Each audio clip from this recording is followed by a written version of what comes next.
I've been told to just like talk for 35, 40 seconds because there's been a lot. There has been already. There's been so many inspiring comments and images and everything else about IVC. But first of all, I want to say on behalf of all of us in IVC National, thank you. And I want to especially thank our awardees, our honorees tonight for allowing us to honor you, to bring forth good works and to shine a light on what you do, because you are a light in the world. So thank you so much for letting us do this for you and helping us to be able to celebration IVC. So my role right now is to really kind of link you a little bit about IVC National. You heard it earlier when Jim Conroy said, and what's that shout out? Who knew? It's a new IVC cheer, I think. Who knew? That we are in 17 regions. We call them regions, but they're really 20 cities in the United States. Why is that important to you? Is because we are all connected. IVC is one organization. We're one nonprofit. So the work that you do here, the fundraising that we do here, everything goes to support the entire organization. So you help support that. And so what does it look like across the country? Well, very much like it is here. But I will tell you, we have over 500 volunteers. As Father Jim said, we started with 11, 500 after 20 years. And these men and women, we have computated, there's a national organization called the Independent Sector that computates the value of volunteers. If we were to just put a dollar amount on the value of volunteers, those volunteers contribute close to $10 million worth of contributed services a year. That's if you put a dollar amount.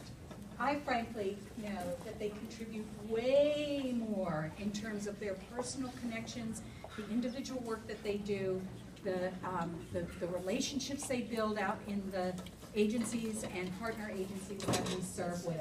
So there's a tremendous volume of IVC light in this world. Now, when I talk about light and an image of light, I just want to say something for a minute. When you think about light, let's talk about like an image, like a candle. Light doesn't exist without something that gives itself up. Think about it for a minute. There's something that has to be given up. Wax, if it's a candle, burns to give off light. Maybe it's gas. Maybe it's energy through batteries, energy through electricity. Something is given up in order to become light. That is Christ, right? Something was given up. His life on earth and his life through death gave great light. Well, there's all kinds of ways in which there's giving up that contributes to the light of IVC. I want to shine a light on first of all, our volunteers who give up their time, their skills, their energy, they give. That's the light that's out in this world. But animating that, especially here in DC, Maryland, Northern Virginia, you have two remarkable regional directors. And I have to shine a huge light on them because they give up. They could be making a lot more money. Both of them are extremely talented people. They give up that and they serve IVC and they give a lot to IVC. So they give. They are backed and surrounded by a group called the Regional Council, who we've met to put on tonight. That's a world that is giving up and making that IVC light bright. Those are people that you see, but there are some that you don't see. Who don't you see?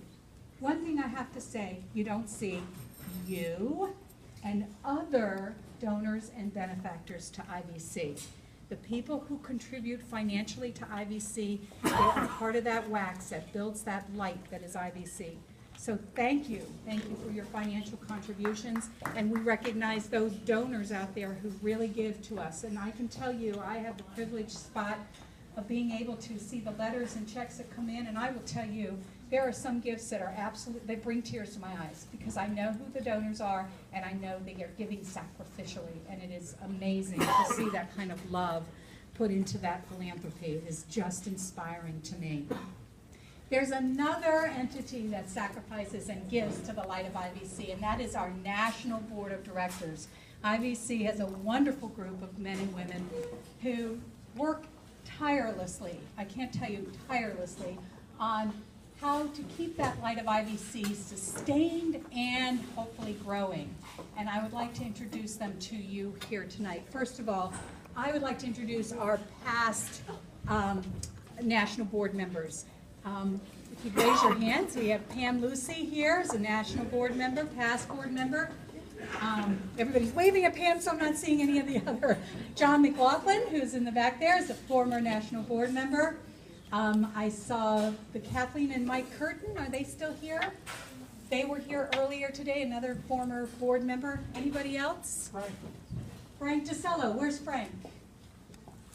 Did he leave? Okay, Frank DeCello is also a national board member, came tonight. You see, our national board members, they stay continually a part of the community, even if they might slip out from dinner right now. Our current board of directors, we have Father Charlie Curry back there. Father Charlie, if you'd like to say hi. Next to him or over there, I think Bill Walsh. Are you over there? Yeah. Thank you. Jim Conroy. Where are you? Jim is on our national board. And Kevin Tansey. There he is. Kevin, where's Kevin? Kevin's here. Remarkable. These men give an incredible amount to IVC, so thank you very, very much. So you can see, you get a good sense, there's a constellation of that wax that continues to build. So who knew? And Father Jim said, well, where's it going to be in 20 years? What I want to tell you is something exciting about that. We have 5 cities in this country right now that have active feasibility plans and studies going on. We could open up 5 new cities with IVC within the next year or 2. That is 1/4 the size of where we are now. It's exciting. So the Holy Spirit is working. Thank you all for all that you do to help us each and every day. And thank you for being a part of IVC. Thank you.